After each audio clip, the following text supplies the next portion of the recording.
He is really a tower of ignorance and an edifice of nonsense. Oh, bagay na bagay talaga sa kanya.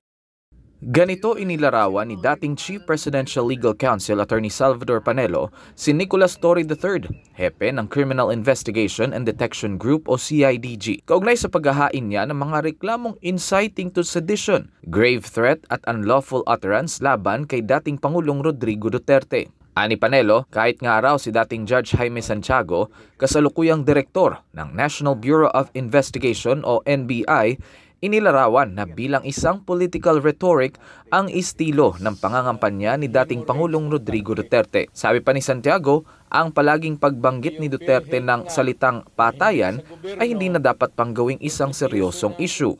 Biro mo, tinan mo, pati nga NBI, hindi na niniwala sa kanyang teorya, pati na ang DOJ. Gusto lang yata ng publisidad.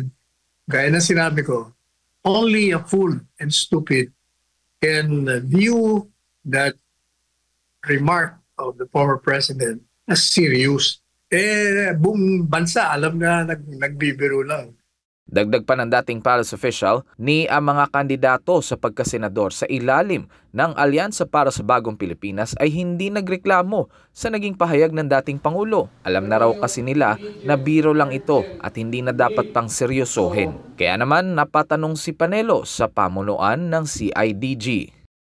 Kaya if you notice in my statement, sabi ko, itong grupo ng CIDG, lalong-lalo na yan si General Tower, sabi ko, don't they have anything sensible and productive thing to do other than doing those foolish things of filing baseless and absurd charges against the former president?